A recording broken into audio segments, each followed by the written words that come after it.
Buenas tardes.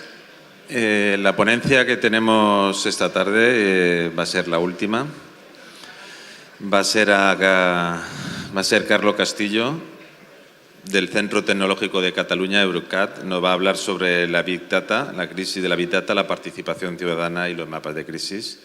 Espero que, aunque sea un poco la tarde el momento más difícil, la atendamos y seguro que algo sacaremos en relación al tema de los incendios y a su gestión. Muchas gracias.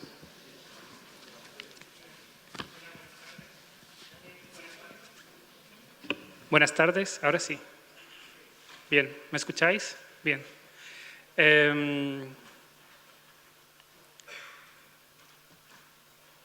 Hay un escritor de ciencia ficción que me gusta mucho que se llama Douglas Adams. Y Douglas Adams dice que todo lo que es inventado antes de que uno tenga 15 años, antes de que uno cumpla 15 años, es simplemente parte del orden natural de las cosas y es como el mundo siempre ha funcionado. Todo lo que es inventado entre que uno tiene 15 y uno tiene 35 es nuevo, excitante y uno tal vez puede ganar dinero con ello. Y todo lo que es inventado después de que uno tiene 35 es una aberración que va en contra del orden natural de las cosas.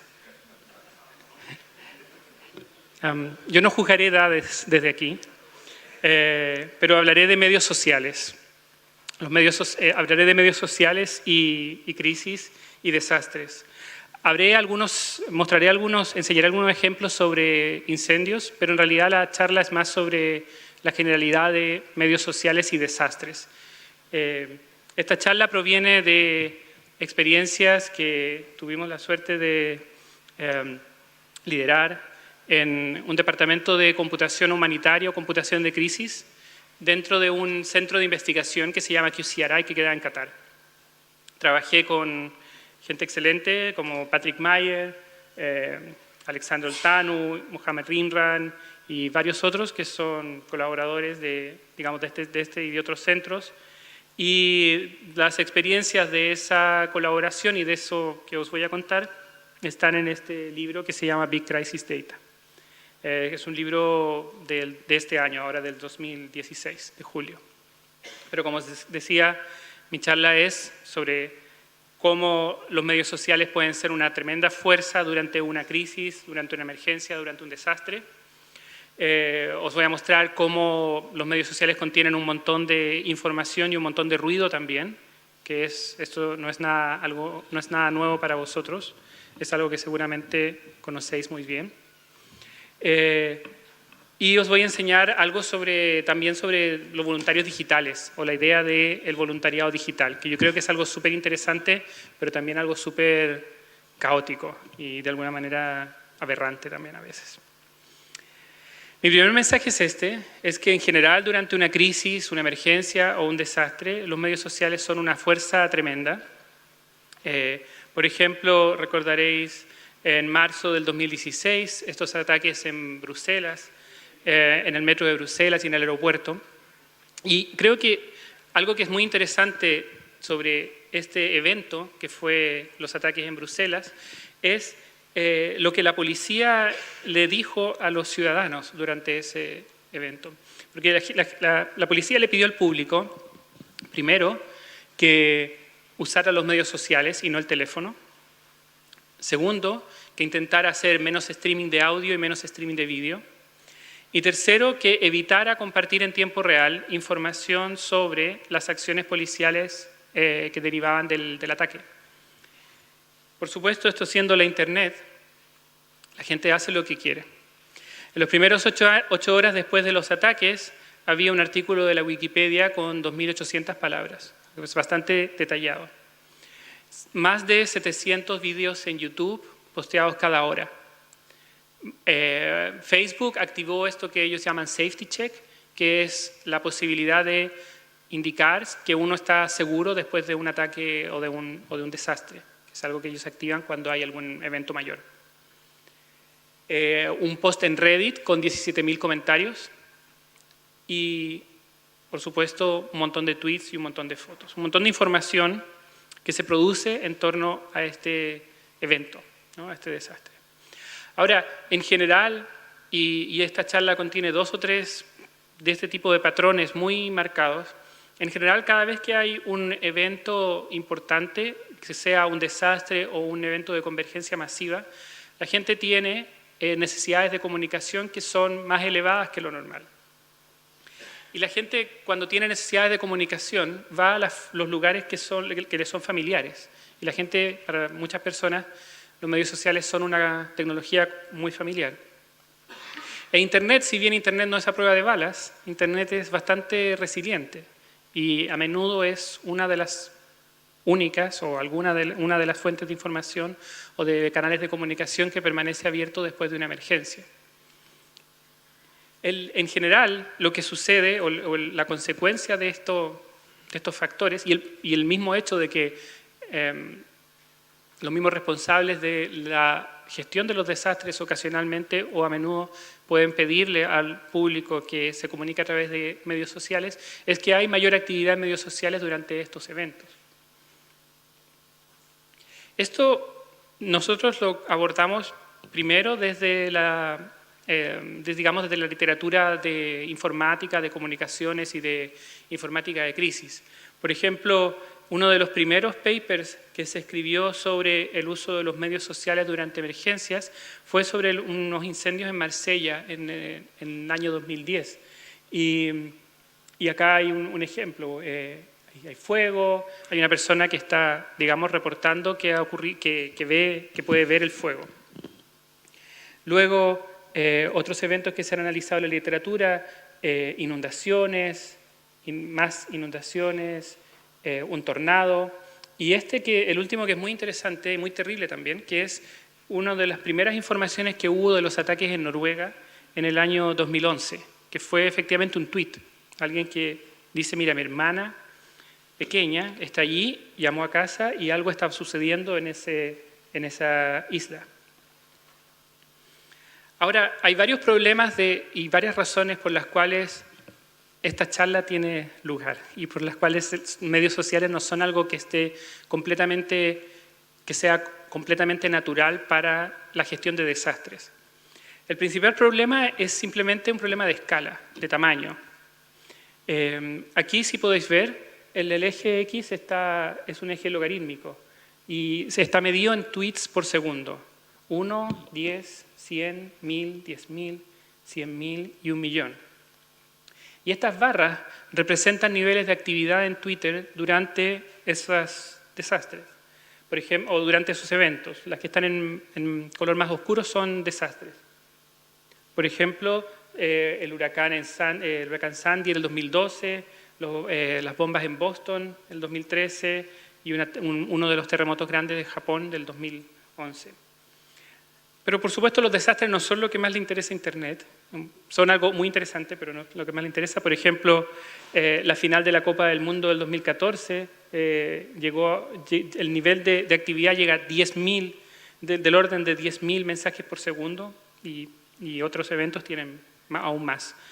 Lo que destaco aquí es el hecho de que aún en un evento pequeño te enfrentas a una cantidad de información que excede la capacidad humana de procesamiento. Estamos hablando de decenas o cientos de mensajes por segundo. Y si no puedes leer un mensaje por segundo, entonces difícilmente puedes leer 100 o 700 o más. Entonces el primer problema es la escala. El segundo problema es el ruido. Y esto puede ser algo más evidente para las personas que hayan trabajado más con medios sociales y menos evidente para los que estén recién entrando. Internet es hermoso porque es caótico, porque es un lugar donde cualquiera puede publicar información, donde cualquiera puede leer información. Eso es lo que le hace funcionar, no podría ser de otra forma. Y por lo tanto todo este ruido es simplemente algo con lo que uno debe vivir. ¿Okay? Y el tercer problema es un problema más bien cultural o organizacional, que tiene que ver con la cultura de las comunicaciones unidireccionales. Normalmente, las instituciones, sean del tamaño que sean, pasan por 3 etapas respecto a los medios sociales. La primera etapa es considerar que O sea, es simplemente ignorarlo, tal vez hacer una cuenta en Facebook, una página en Facebook, una cuenta en Twitter o algo así, pero no mucho más, no llegar mucho más allá que eso. Eso es lo normal. La siguiente etapa es establecer Internet como un canal de información unidireccional, ya sea para recibir, pero más comúnmente para emitir, para decirle algo al público. Acá, por ejemplo, en la pantalla hay un par de ejemplos de British Columbia, de la cuenta de Twitter de British Columbia, del Servicio de Incendios Forestales de British Columbia y de Utah. En el perfil de British Columbia ellos dicen, aquí hay actualizaciones, noticias y mensajes de prevención de incendios, pero si tienes que reportar un incendio, envía un mensaje al 5555 o llama a un teléfono 800. Yo creo que esa es la manera de hacerlo, pero eso es un canal de información unidireccional. Fijémonos en cambio en lo que dice la cuenta de Twitter de Utah. Ellos dicen, aquí hay información sobre incidentes en Utah, pero este no es un lugar para reportar incendios. Que de alguna manera también lo dice la gente de British Columbia. Ellos también están diciendo, bueno, si quieren reportar un incendio, si queréis reportar un incendio, llamad a este número de teléfono. Utah está diciendo, este no es un lugar para reportar incendios. Que en Internet es como equivalente a hacer eso. Es como decir, bueno, yo no quiero escuchar. O sea, estoy aquí en este lugar que es los medios sociales, que supuestamente es un canal de información bidireccional, pero llego a los medios sociales con la disposición de no escuchar, que es, de nuevo, lo normal, pero es una etapa organizacional. Y muchas organizaciones se quedan solo en esa etapa, otras organizaciones la pasan un poco más rápida, otras organizaciones hacen un plan desde el principio y se intentan saltar esta etapa en que están en un espacio de conversación, pero no con la intención de conversar, con la intención de hablar, emitir solamente. En general, los medios sociales contienen información que puede ser muy relevante, rodeada de ruido, rodeada de información que es irrelevante, que es confusa, que es falsa, etc. Y de alguna manera hay una tensión permanente no solo respecto a los medios sociales, sino respecto a Internet o a las tecnologías de comunicación de Internet en general. Y esta tensión es, por un lado, que uno quisiera, si uno pudiese como soñar cómo poder utilizar esta fuerza de Internet o de los medios sociales para beneficio de la gestión de emergencias o de desastres, uno quisiera poder crear una herramienta, una app típicamente, una herramienta que fuese diseñada específicamente con estos propósitos en mente, una herramienta específica para el propósito.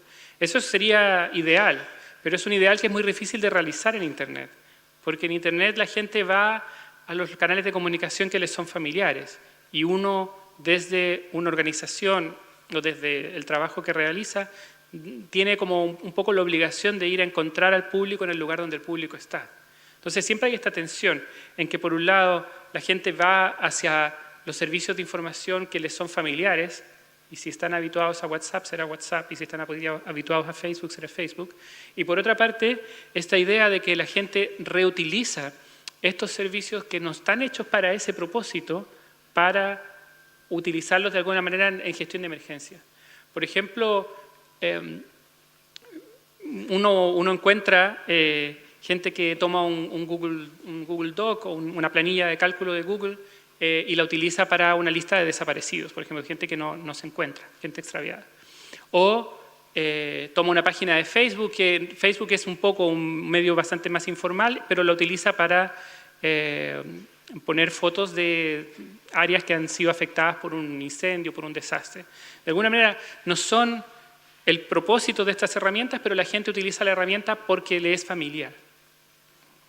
Y la misma gente de Facebook, de Twitter, es bastante resistente a intentar incorporar elementos de gestión de emergencias dentro de sus plataformas. Y la razón es que no tienen la obligación de hacerlo. Y abre un nuevo frente legal para ellos sin tener ningún beneficio económico. Al final son empresas con ánimo de lucro y por lo tanto no les es natural decir, por más que esto sea algo importante, no les resulta natural el implementarlo o el incorporarlo dentro de sus sistemas. Tal vez el otro elemento que tiene que ver con este asunto de recibir información, manejar datos, sea de medios sociales, sea datos meteorológicos, sea lo que sea de datos que trabajemos, es tal vez ciertas expectativas respecto a lo que constituye la minería de datos o la minería de información. Uno cuando piensa en minería de oro, por ejemplo, uno dice, bueno, me río de la foto de la izquierda, no, bueno, es un poco irrisoria, pero la foto de la derecha podría ser, ¿no? Esta idea de que voy y me encuentro un pequeño nugget de oro. Pero en realidad la minería es bastante menos espectacular. Esto es minería. Minería es una veta de cuarzo que si uno la mira con cierta luz muestra pequeños vestigios que podría contener oro y un proceso industrial que tiene un chancador, un filtro, flotación, lixiviación, un montón de otros procesos industriales que convierten roca sacada desde esta veta en oro. Digamos, la minería de minerales es un proceso industrial y la minería de información también es un proceso industrial y tiene muy poco que ver con las películas, tiene muy poco que ver con la visualización de datos también.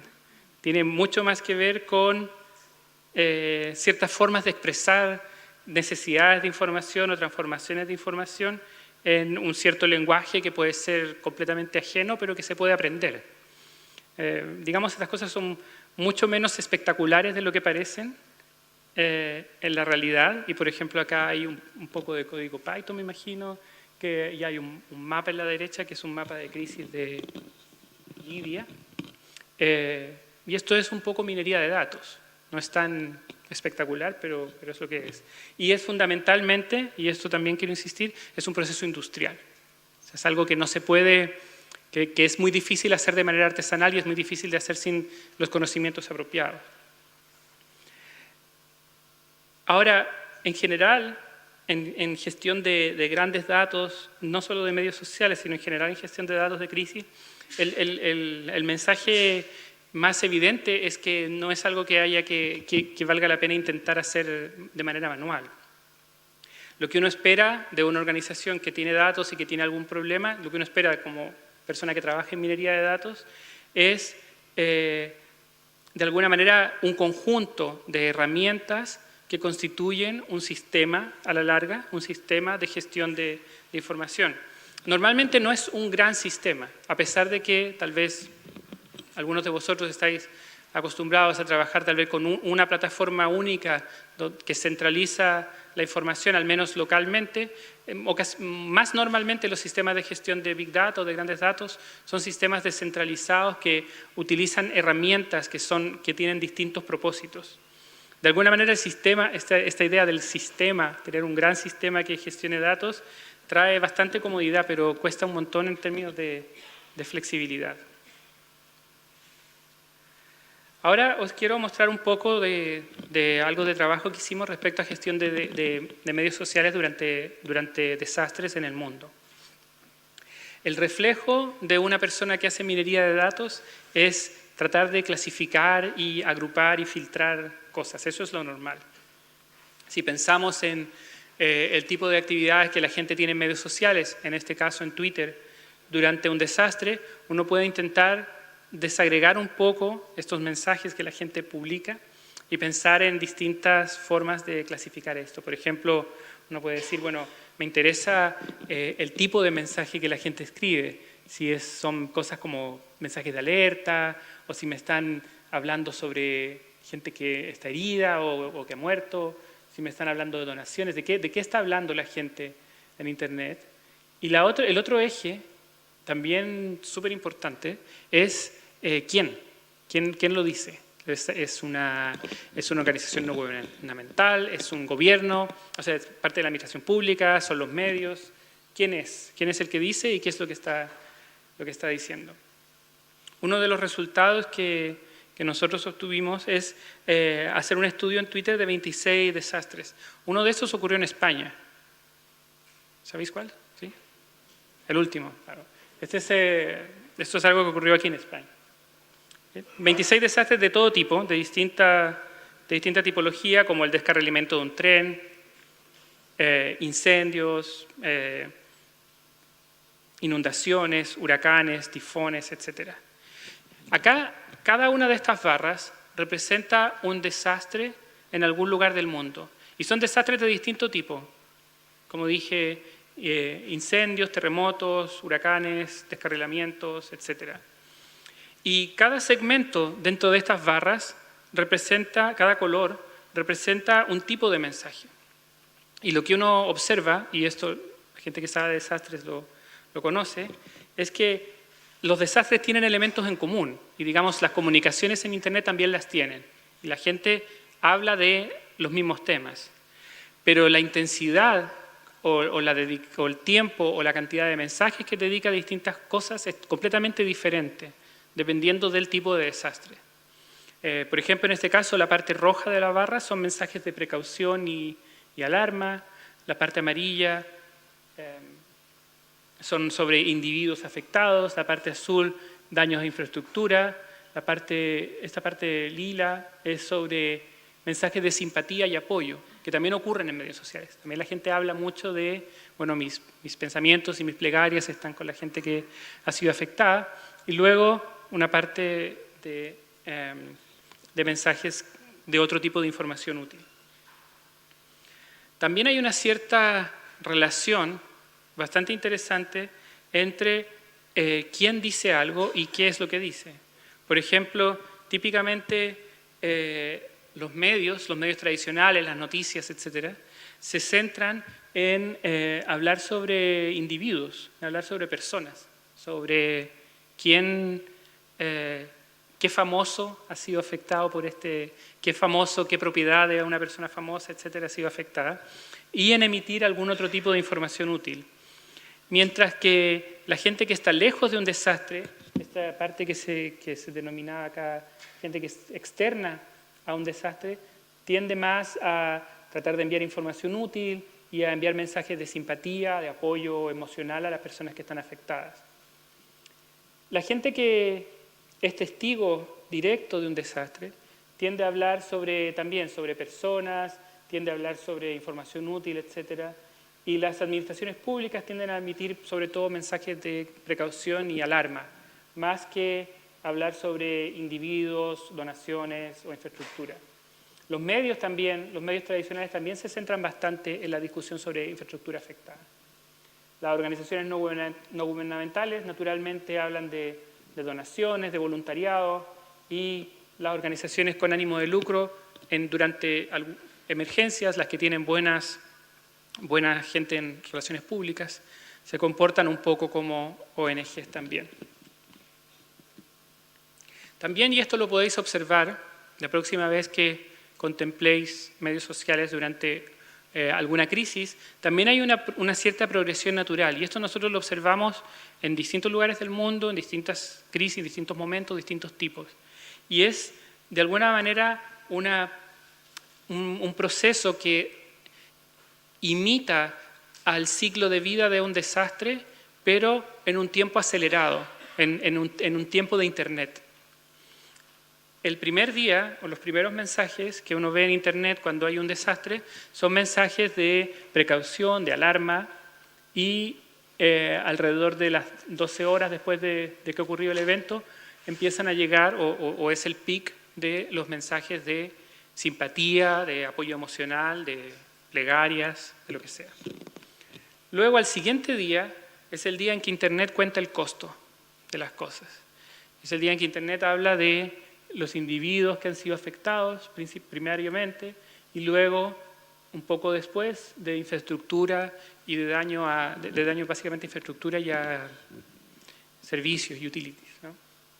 Electricidad, agua, lo que sea. Y al tercer día de esta crisis, la gente empieza a hablar de otra información específica, habla de donaciones y habla de voluntariado. ¿Ven? Es como un ciclo de desastres, pero está acelerado. Está en tiempo de Internet. Ya al tercer día ya la gente habla de reconstrucción. ¿Okay? Es bastante interesante de ver. Ahora, hay mucho más que puede ofrecer la gente que hace análisis de medios sociales respecto a tratar de entender un poco esta información. Porque un elemento es esto, de tratar de separar, y hay herramientas para tratar de separar un poco este flujo de información en subcanales que hablen de cosas un poco más coherentes, como por ejemplo un subcanal donde hablen de necesidades urgentes de la población, otro subcanal donde se hable de recursos que sean necesarios, etc. Y más allá de ello, hay herramientas también que pueden detectar palabras clave, frases, lugares, recursos que sean relacionados con un evento. Por ejemplo, y este fue otro trabajo que hicimos, tratar de buscar una cierta correspondencia entre la gente que ofrece algún recurso, por ejemplo, dice, bueno, yo quiero donar sangre, y la gente que está buscando ese recurso o que está invitando a que la gente done ese recurso. Ahora, hasta aquí todo lo que hemos observado son procesos que de alguna manera son automatizables. O sea, son estos mensajes desde los medios sociales o estos datos que recogemos del desastre, un sistema o un conjunto de herramientas los puede analizar y puede producir alguna información útil. Normalmente va a ser un subflujo de datos clasificados y tal vez con ciertas anotaciones. El siguiente paso es buscar hasta dónde se puede llegar más allá de lo que pueden ofrecer los sistemas automatizados hoy en día. Y eso tiene que ver con el voluntariado digital. Ahora, vosotros tenéis mucha más experiencia que yo con voluntarios, así que os hará más sentido que a mí. Pero desde décadas que se conceptualiza esta idea, que se ha conceptualizado esta idea de un desastre como la convergencia de personas, de recursos y de información, pensando que esa misma convergencia ya advierte sobre el hecho de que cuando convergen muchas personas, muchos recursos y mucha información en un lugar, algunas de esas personas, algunos de esos recursos y alguna de esa información es útil y el resto no. Y esto es algo completamente natural dentro de un sistema que involucra convergencia de voluntarios. Y en Internet, una forma de pensarlo es pensar que Internet también es una fuente de un cierto tipo de voluntario, que es un voluntario digital, que quiere llegar digitalmente o remotamente a este lugar donde ha ocurrido la crisis y tratar de colaborar con algo.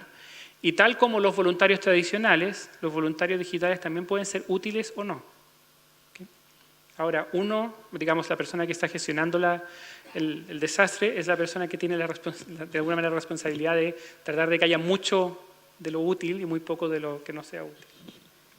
También hay problemas nuevos que no creo que podamos resolver hoy, pero que son esta idea del control del lugar donde ocurre un evento. De alguna manera, la gente, el hecho de tener cámaras y tener móviles que están alrededor de todos y de todo, evapora esta idea de que uno puede controlar físicamente un espacio, porque lo hace visible para el mundo, digamos. Y eso trae sus propios problemas éticos también, porque la persona que tiene preparación para gestionar la emergencia está sujeta a un cierto código ético por el mismo acceso a esa situación de emergencia, mientras el público en general no está sujeto al mismo código ético. Tiene de alguna manera y puede efectivamente causar daño también. La forma de conceptualizar eso es pensar, las personas que están en Internet hablando sobre este desastre son como si fuesen voluntarios digitales que han convergido en este lugar y como todos los voluntarios, algunos de ellos son útiles y otros no. Y como toda la información que converge en este lugar, alguna de esa información es útil, otra no. Ahora, en desastres que tienen repercusión internacional, como el terremoto en Nepal en 2015, uno puede observar las repercusiones de estos eventos también en todo el mundo a través de plataformas digitales. Por ejemplo, acá en azul es gente que es amiga en Facebook de alguna persona en Nepal que puso que estaba bien después del terremoto de Nepal del 2015. Facebook también permitió a la gente hacer donaciones, que son estos puntos amarillos, y le permitió a la gente enviar dinero a Nepal para la reconstrucción luego del desastre. Ahora, lo que esta visualización de datos de Facebook nos muestra es que es el mismo proceso de convergencia, en este caso es una convergencia de recursos, pero esta misma gente que está dispuesta a donar dinero, también está dispuesta a colaborar, a ayudar a crear recursos informativos que sean valiosos para la gestión de una emergencia o de un desastre. Y en este caso, uno de los elementos de esta colaboración de voluntarios digitales más notorios ha sido la creación de mapas de crisis. Los mapas de crisis han sido usados tanto en desastres naturales como en desastres causados por el hombre.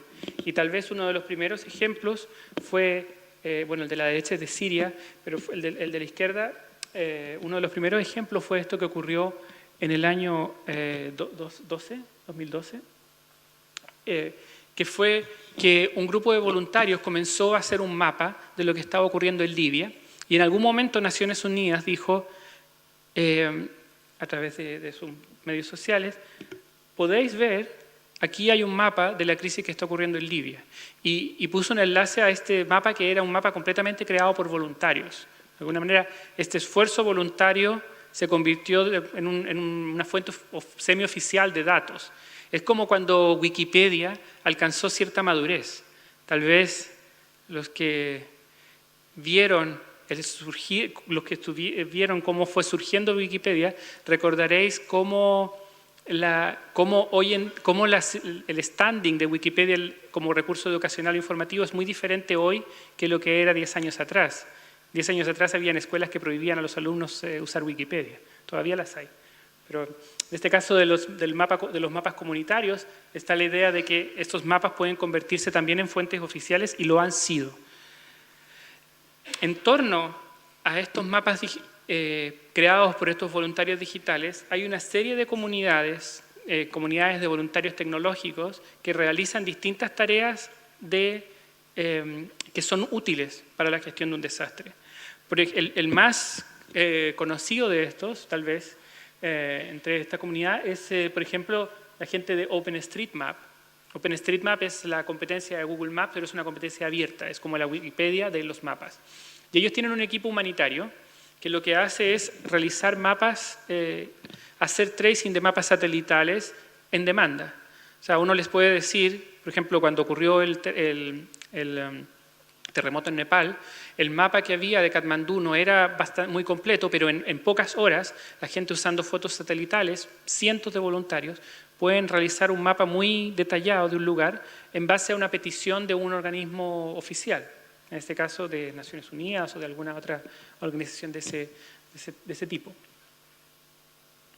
Ahora, en el caso de incendios forestales hay montones de mapas que o son creados completamente en base a reportes del público o incluyen reportes del público en ellos. Aquí hay ejemplos del 2012, ejemplos del 2015, de este tipo de mapas creados por comunidades. Y se puede hacer mucho más. Por ejemplo, os quiero mostrar un ejemplo de algo que hicimos que fue también relacionado con mapas, que es en un parque nacional en Namibia. Esto es un dron de ala fija. Es un dron, pero en vez de tener rotores, tiene ala fija. Fue un experimento de volar este dron sobre el parque natural y tomar fotos de los animales.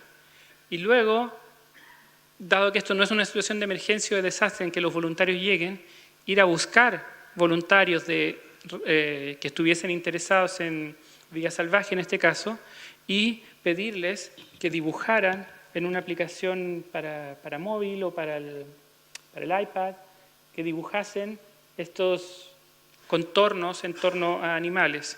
Y esos datos los usamos para construir clasificadores que son capaces de ayudar a hacer un conteo de animales.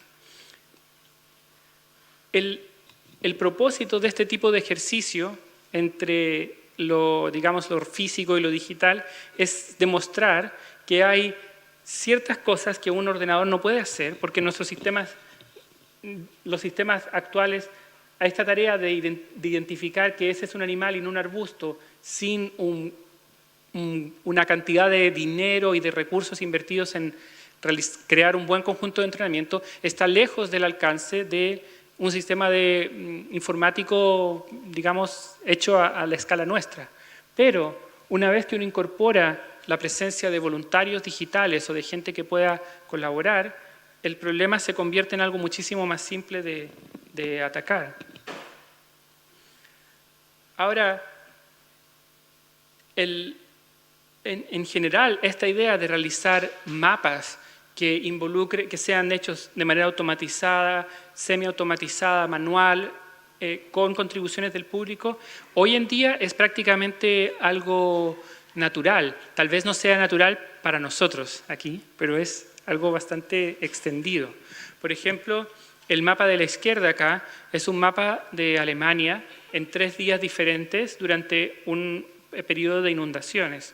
Y lo que muestra el estudio en que aparece este mapa es que hay una muy buena correspondencia entre los lugares donde la gente, los lugares donde los sensores físicos muestran que hay niveles elevados de agua, donde hay inundación, con los lugares donde la gente habla de inundación en medios sociales. De alguna manera, los medios sociales están dando información que es de la misma característica que las que pueden generar estos sensores. El ejemplo del medio es un ejemplo en salud pública y se refiere al dengue y muestra informes de dengue en Brasil y tiene una correspondencia prácticamente perfecta con reportes de oficiales de hospitales en lugares donde hay reportes de dengue. Y lo de la derecha, el último mapa, es de Italia y muestra el del 2014, un terremoto, y muestra cómo la gente va reportando este terremoto. Al igual que en el caso de los incendios, en el caso de los terremotos, si bien hay mucho que tiene que ver con condiciones muy, muy locales del lugar. En el caso de los terremotos, el daño que hace un terremoto a un edificio depende prácticamente de condiciones que son, depende por supuesto de variables físicas, pero también depende de cosas que son tan locales que finalmente solo un humano puede verlas, o sea, solo una persona puede reportarlas. Con lo mismo, participé también en la creación de sistemas de procesamiento híbrido, que tal vez es con esto con lo que voy a hablar un poco más de esto, que es la idea de que hay cierta información que es tan compleja de procesar para un ordenador o para un humano, que la única forma de procesarla es usando ambos al mismo tiempo, usando una combinación de inteligencia de máquina e inteligencia humana. Ahora último, en las últimas semanas se ha hablado un montón de los límites de la inteligencia artificial y de los límites éticos de la inteligencia artificial. Yo creo que esto conecta muy bien con la idea de que en parte de este procesamiento de datos uno puede utilizar inteligencia humana, a menudo provista por voluntarios digitales, para realizar el procesamiento de esta información en tiempo real. Y este es un ejemplo de, bueno, son informes de distintos lugares del mundo, de una plataforma que se llama Eider, que muestra, digamos, desastres ocurriendo en distintos lugares.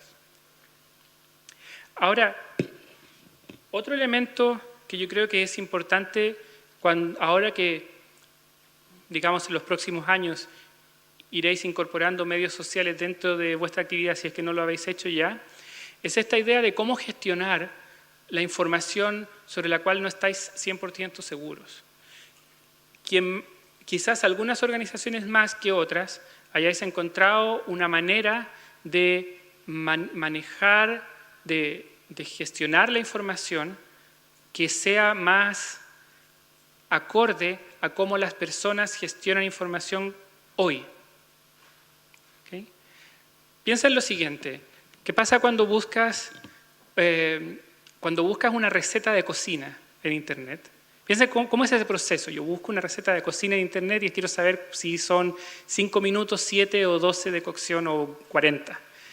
Ese mismo proceso que uno hace, la gente otra gente, además de uno, también lo tiene internalizado como un proceso de búsqueda de información y de cotejo de información que se aplica para todo, no solo para recetas de cocina, sino también para situaciones de emergencia.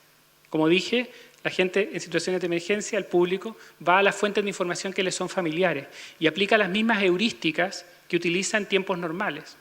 Por lo tanto, de alguna manera, el público ya tiene el hábito de saber que no todo lo que aparece en Internet es verdad. Y uno, desde una organización formal o con responsabilidad, uno puede ignorar que el público entiende eso o entenderlo. Y entenderlo, desde mi perspectiva, significa tratar de desarrollar un esquema que no sea blanco y negro respecto a la calidad de la información. Por ejemplo, existe esto que se llama el Admiralty Code, que lo usa la Armada Británica, que es la idea de que la información tiene fuentes que tienen distinto nivel de calidad y tiene una cierta calidad de información que no siempre es verdadero o falso. La información puede ser confirmada, puede ser probablemente cierta, posiblemente cierta, dudosa, improbable o no lo sé. Y las fuentes pueden ser confiables, usualmente confiables, relativamente confiables y así sucesivamente. Y de alguna manera este hecho de que las personas en Internet están habituadas a información que es medianamente confiable y medianamente verificada, es algo que desde la gestión de emergencias extrema genera hay un abismo allí. Y hay un abismo que llena gente que no necesariamente tiene la mejor información. Cada minuto que vuestra cuenta de Twitter no emite la información sobre lo que estáis observando, es un minuto que otra cuenta, que tal vez tiene menos información que vosotros, está usando para llegar al mismo público para decir, para generar la información que esté. Yo no digo que sea fácil resolver este problema, lo que estoy diciendo es que hay una cierta realidad y que hay que tratar de encontrar la mejor manera de vivir dentro de esa realidad. Y la propuesta que tengo es, bueno, vivamos con información que puede o no estar completamente validada en el entendido de que el público está habituado a entender que en Internet no todo tiene que ser verdad. Hay algunas herramientas que ayudan a hacer verificación de información en Internet. Una de estas es un plugin, por ejemplo, que desarrollamos para Chrome con un grupo de investigadores en India, que lo que hace es tomar un tweet y decir si, de acuerdo a lo que he observado de esta cuenta, este tweet es probablemente falso, probablemente verdadero, etc. Tratar de hacer un primer filtrado, un primer filtrado de información. Y también la posibilidad de utilizar herramientas que son específicamente para verificación, como esta, que se llama Verily, que hicimos algunos experimentos con un medio británico, que es la idea de que tú le puedes preguntar al público si ellos, puede ser una de las fuentes de información preguntarle al público si ellos piensan, si ellos tienen evidencia a favor o en contra de lo que estáis observando. Por ejemplo, en este caso, el medio informativo recibe una foto, que es esta foto, bueno, y la pone en su página y pregunta al público, ¿es esta foto tomada en este lugar? Y la gente puede, no solamente, la idea es que la gente no vote sí o no, sino conducir la discusión y que la gente, además de, al decir yo creo que sí, yo creo que no, tenga la obligación de producir evidencia respecto a eso. En este caso la evidencia puede ser una foto que muestre que en realidad esa línea de tren no está destruida, por ejemplo. Ahora, y con esto ya voy terminando, una de las, digamos, la frontera, digamos, respecto a esta minería de datos en tiempo real utilizando humanos y voluntarios, es la idea de hacerlo en tiempo real, efectivamente. Por ejemplo, acá hay un ejercicio que lo hace un grupo que se llama U-Aviators, que es de realizar un mapa en Vanuatu después de un tifón. Y la idea es demostrar que uno podría hacer un levantamiento de toda una villa de todo un poblado que ha sido afectado por un desastre para entender en qué lugares hay destrucción de infraestructura y en qué lugares no, utilizando voluntarios. En este caso, lo que se hizo una grabación del vuelo de este dron, que es este video, y se le pidió a 50 voluntarios que hicieran clic en la pantalla cada vez que viesen alguna infraestructura que estuviese dañada. Y en este caso, por ejemplo, hay 2 o 3 voluntarios que están haciendo clic en distintos lugares de este vídeo, apuntando a los lugares donde está dañado. Fijaos también que hay el sistema automático, lo único que está haciendo es agregando esta información y de alguna manera realizando un cotejo de estos puntos y diciendo, bueno, si veo suficientes puntos en un lugar, entonces puedo declarar que ese lugar está dañado. Y podéis verlo acá o acá. Yo creo que esto es como, ¿por qué lo encuentro como es la frontera? Porque estos son mapas que pueden tomar varios días realizar.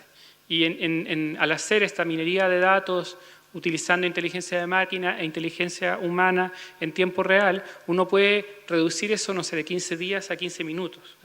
Es notable. Y tal vez en esto de los drones, y es lo último que mostró de drones, es la idea de que toda adopción tecnológica comienza en algún lugar. Y ese lugar no necesariamente es un desastre en el momento en que el desastre está sucediendo. Por ejemplo, acá hay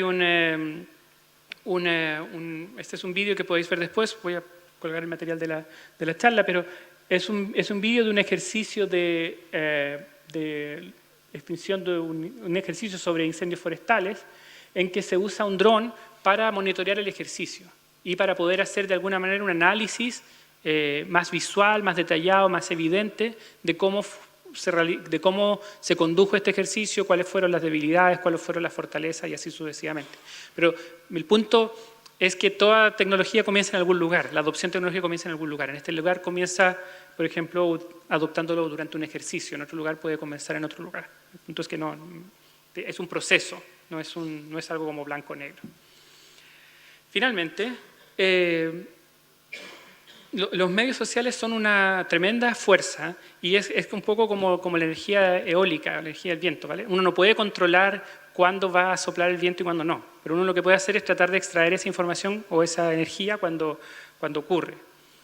Es verdad también que los medios sociales y en general los conjuntos de datos contienen mucho ruido y hay procesos industriales, no procesos artesanales, procesos industriales que ayudan a reducir ese ruido.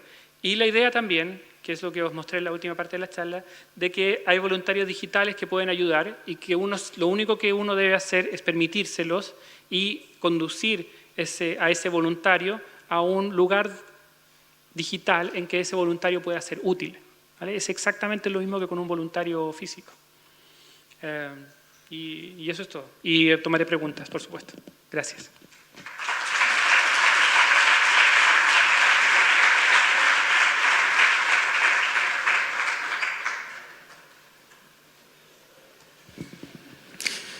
Buenas tardes, abrimos el turno de preguntas.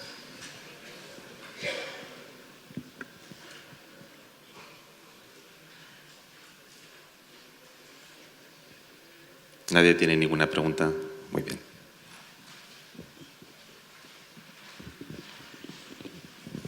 Hola, buenas tardes. Hola. Has dicho una cosa que me ha parecido interesante, pero no sé yo si estoy muy de acuerdo. Cuando has hablado de que la gente está acostumbrada a no fiarse de todo lo que sale en Internet y hacías la comparación de buscar una receta de cocina o un resultado deportivo o lo que sea con información de un desastre. ¿Eso es así de verdad? Quiero decir, en el caso de un desastre la gente no tiene más tendencia a fiarse de lo que está leyendo que en caso de algo más trivial. ¿No hay un cierto sesgo psicológico ahí? Sí, buena pregunta. Dos elementos. Uno respecto...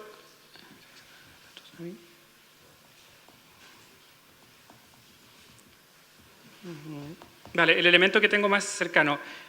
Uno de los sesgos es el sesgo el sesgo de precaución, digamos, un principio de precaución. O sea, la gente cuando hay estas falsas alertas de tsunami que ocurren después de los terremotos. Normalmente esas falsas alertas, y eso nosotros lo hemos estudiado, no son maliciosas. Es simplemente gente que le parece que el riesgo de poner un tweet de que hay alerta de tsunami, si no hay tsunami, es muy poco, y el riesgo de no ponerlo cuando sí hay tsunami es muy alto. Y esa gente dice, bueno, por precaución, creo. Y eso sí, o sea, hay un sesgo en el sentido estadístico, ¿vale? Un sesgo en el sentido de que entre creer y no creer que algo malo va a pasar, la gente tiende a creer que algo malo va a pasar y a creerle al que es más alarmista. Eso me parece que da más razones aún para, desde la gestión oficial de desastres, desde la gestión formal de desastres, tomar control de esa información y decir, mira, aquí está la información, esta es la información que yo tengo. No estoy 100% seguro de esto porque no estoy 100% seguro de nada porque nadie lo está. Pero esta es la información que yo he recibido y esta es la distinta categorización de la información que he recibido. Y presentarla. O sea, mira, tengo este mapa meteorológico, tengo estas fotos que no están verificadas pero las tengo. Tengo 4 reportes de distintas personas. Y de alguna manera ser transparentes con esa información y mostrar también, bueno, y esta es mi opinión es que por ahora no hay alarma, o mi opinión es que por ahora hay que estar preparado porque puede que ocurra una situación de alarma. La otra es un estudio que se hizo en Italia sobre qué es lo que la gente prefiere respecto a información sobre terremotos. La información sobre terremotos es tal vez uno de los casos más evidentes de desconexión entre lo oficial y lo de Internet. Porque el terremoto la gente lo siente, lo experimenta físicamente. Pero el mecanismo oficial es que el dato del sensor no va a los canales de noticias y a Internet. El dato del sensor le llega a un experto, el experto lo revisa y dice, sí, esto es un terremoto, y lo pasa hacia adelante. Y en ese proceso pasan 20 minutos, que es una eternidad. Entonces la gente, lo que resultó de este estudio es que las personas prefieren tener información preliminar sobre el desastre, pero siempre que esa información venga marcada, venga etiquetada como información preliminar. O sea, que me expliquen por internet, mira, un sensor se activó aquí, podría ser un terremoto aquí o acá, pero esta información está no verificada. Muy grande, eso no está verificado. Y después cuando ocurre la verificación, esta información es verificada.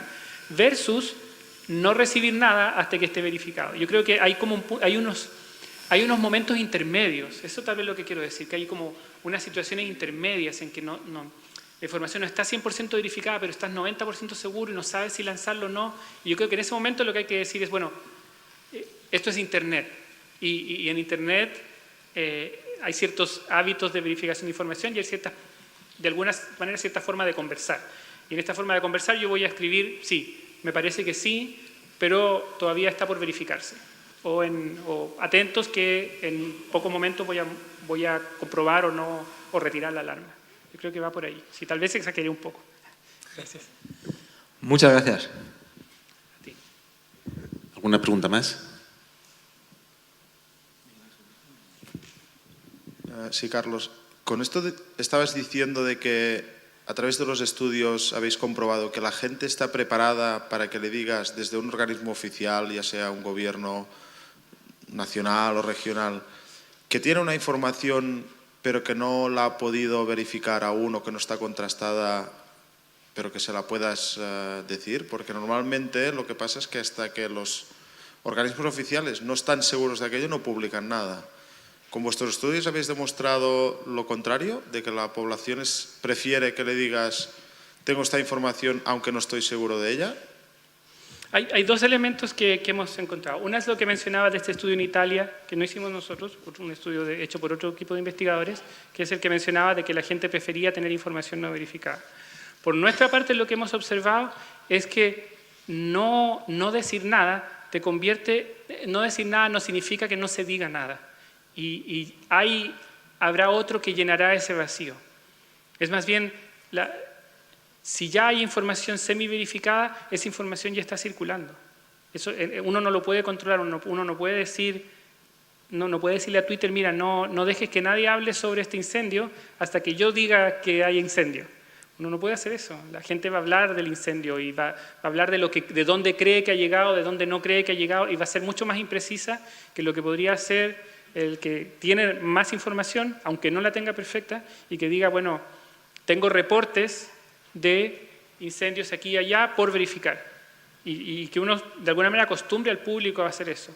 Hay otras organizaciones que abren 2 canales.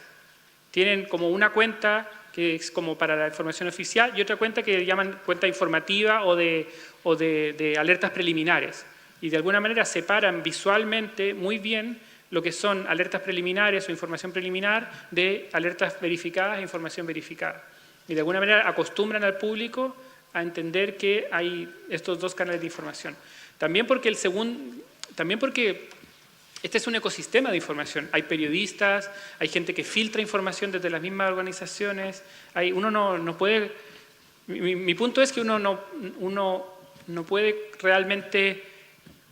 El silencio es una acción en este caso, y el silencio permite que información errónea corra descontroladamente. Y la única forma de combatir eso, dado que no estamos ni en China ni en Corea del Norte controlando completamente Internet, sino que Internet es abierto, es emitiendo repetitivamente información que viene de una fuente oficial con el nivel de confianza que esa información tenga y de alguna manera acostumbrar al público y a la organización a manejar esa información preliminar. Y la gente entiende esas cosas, sí. Muchas gracias. ¿Alguna pregunta más?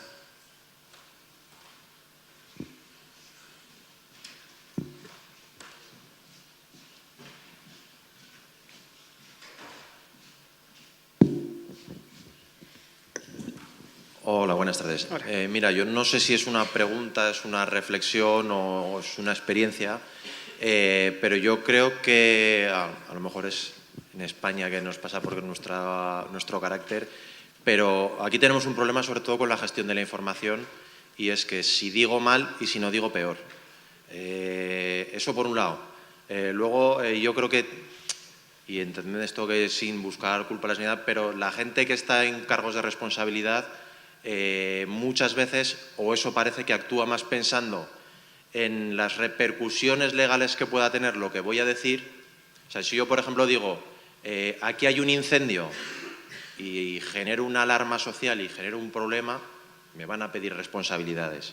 En cambio, si no digo nada y sucede algo, también me van a... Entonces, por eso digo que no sé si es una pregunta, si habéis hecho algún estudio o algo, pero que realmente es algo complicado el decir hasta qué punto doy información, hasta qué punto no doy información. Yo sé que el individuo es inteligente, pero la masa es estúpida.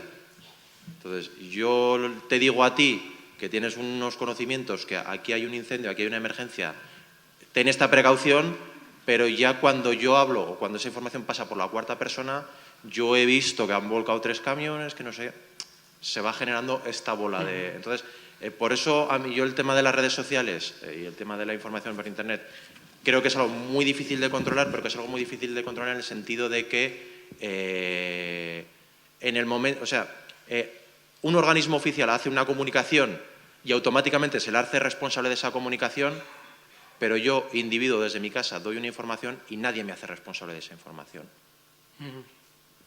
Efectivamente, pero yo no estoy diciendo que esto sea fácil. ¿Vale? Más bien que Internet tiene su propio ritmo, tiene su propio ritmo, sus propios cánones de comportamiento, sus propias imágenes, su propia estética, su propia velocidad. Y ese vacío otra persona lo va a llenar. Ahora, respecto a la responsabilidad, efectivamente es tan fácil propagar un rumor por Internet porque las personas no sienten que tengan responsabilidad sobre eso. Pero evitar que circulen rumores por Internet no pasa por encarcelar a toda la gente que emita rumores falsos. Pasa más bien tal vez por algo que alguna gente llama escepticismo visible, que es como cuando ves un rumor, lo combates, digamos, no necesariamente te refieres al rumor, pero dices, hasta el momento, mira, que hay una foto de este lugar, al lugar no pasa nada. O sea, tengo una foto de tal hora del aeropuerto y el aeropuerto está funcionando, no es que el aeropuerto esté cerrado. No es que esta persona haya fallecido, aquí está la persona, no sé, es de alguna manera el escepticismo visible. Y tratar, tal vez, más que pensar que la gente va a hacer un proceso súper elaborado de la información, sobre todo cuando corre riesgo su vida, la gente obviamente es mucho menos, todos somos mucho menos inteligentes cuando estamos bajo presión, ¿vale? La mayoría. La cuestión es poder decir, mira, esto es información preliminar, o poder tener esa libertad, y Internet da entrega esa libertad. Y si uno no se toma esa libertad, simplemente está en el canal de información inapropiado, porque Internet no es un lugar para publicar notas de prensa, ni para publicar análisis como posteriores de lo que ha sucedido como 3 semanas después. Para eso está otras fuentes de información, o a nadie le importa en realidad. Internet es un lugar como para decir, mira, ahora esto es lo que sé.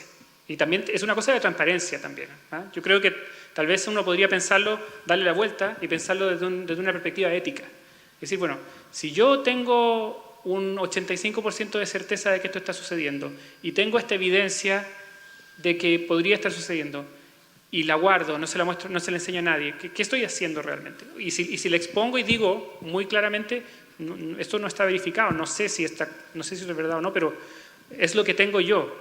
Y luego lo voy acompañando de información más verídica. Otra cosa, no la he mencionado, y por eso, para terminar la respuesta. Otra cosa también es crear como un vínculo con las personas. También de ahí viene también la confianza, es que tal vez este asunto del riesgo que corre la organización durante un desastre también puede ser mitigado mediante desarrollar una buena relación con el público en Internet. Y esta relación se desarrolla mediante interacción, como toda amistad, mediante interacciones iteradas. O sea, vamos publicando información sobre reducción de riesgo, consejos para el hogar, consejos para proteger el bosque, etc. Vamos como, de alguna manera, ayudando, generando una confianza que en el momento apropiado nos sirve para decir, mira, esta es la información que tengo, esta es la que no, esto está verificado, estoy 100% seguro de esto, estoy medianamente seguro de esto, tengo reportes preliminares, pero eso ocurre dentro de una conversación que va para los dos lados. Y esa conversación también ayuda a mitigar un poco ese riesgo organizacional, el hecho de que la gente ya te conozca de alguna manera en Internet.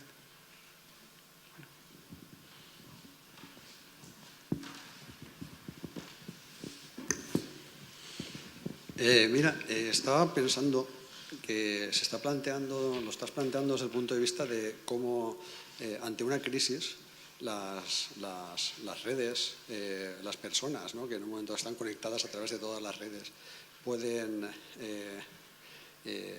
conocer o aportar, ¿vale?, sobre lo que están viendo en base a esa crisis. ¿De qué forma podría ser que a su vez eso pudiera generar una crisis? O sea, que no fuera la respuesta ante una crisis, sino que la mala, digamos, utilización de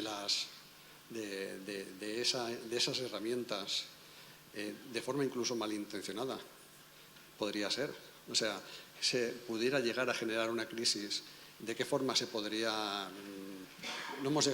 Eso no ha sucedido, podría ser. O sea, en Internet ocurren tantas cosas en el mundo. Ahora estamos en un mundo cambiante en el que se van día a día sucediendo cosas que antes no han pasado. Aún no, o sea, por ejemplo, ahora la invasión, la guerra de los mundos, o sea, que fue a través de la radio, ¿no? Y creó la ilusión de que la Tierra estaba siendo invadida por los extraterrestres. Ahora eso no podría ser. Enseguida toda la gente diría, oye, aquí no está pasando eso. Pero ¿y si de alguna forma alguien pudiera generar esa crisis a través de este sistema? ¿Cómo se reaccionaría? ¿Cómo se sabría que es real o es irreal? Qué bueno que mencionas el ejemplo de la guerra de los mundos, porque es exactamente lo que tenía en mente. Pensaba, claro, los sistemas generan cierta inmunidad también. O sea, en general los sistemas complejos presentan cierta inmunidad. Algo como lo que hizo H.G. Wells con este radioteatro de la invasión extraterrestre, fue en los 40, me imagino, 30 o 40. Eso ya no lo puedes hacer la segunda vez, porque la primera vez la gente no está preparada, pero la segunda vez ya no te toma en serio, porque ya de alguna manera se inmuniza, ¿no? Es como toda infección viral genera una respuesta inmunitaria. En el caso de... Yo creo que uno podría pensar que el hecho de que ahora haya tanta gente echándole la culpa a Facebook de que haya sido elegido Trump es un ejemplo un poco de algo similar, ¿no? Es como decir, mira, dado que en Facebook hay noticias falsas que exageraron el estado de la economía, digamos el mal estado de la economía estadounidense, menos gente votó por Hillary porque pensó que iba a ganar, más gente votó por Trump porque pensó que la situación estaba peor de lo que está. Y en ese sentido ahí hay, digamos, la herramienta que es Internet es mal usada para, digamos, distorsionar la realidad. Ahora, hasta el momento no ha ocurrido un evento catastrófico de mal uso de Internet que haya generado un pánico del tipo del que ocurrió en la Guerra de los Mundos, que tampoco fue tan grande, pero que ha ocurrido. Seguro que ha muerto gente de información falsa en Internet, por supuesto que sí. Eso debe haber pasado. Internet tiene 20 años, más de 20 años. Lo que nosotros sí hemos observado y ha sido consistente en el tiempo es el hecho de que durante un desastre natural es difícil encontrar información falsa. Es difícil en relación a encontrar información verdadera. Cuando se trata de un conflicto en que hay facciones involucradas, ahí es más dudosa la información. Por ejemplo, cuando hay una manifestación política, la información sobre vandalismo, esa puede ser verdad, puede ser falsa. Hay mucho más manipulación de la información en Internet.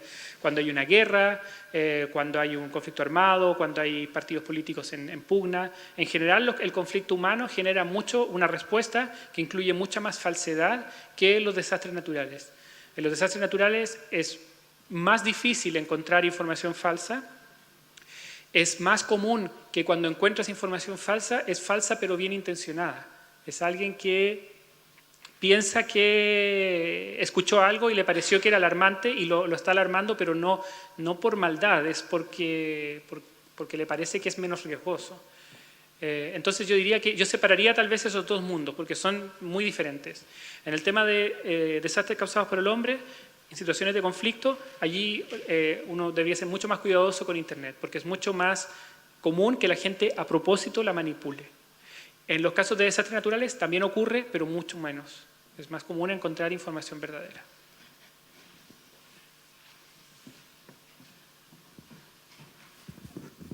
Bueno, muchas gracias. ¿Tenéis alguna pregunta más?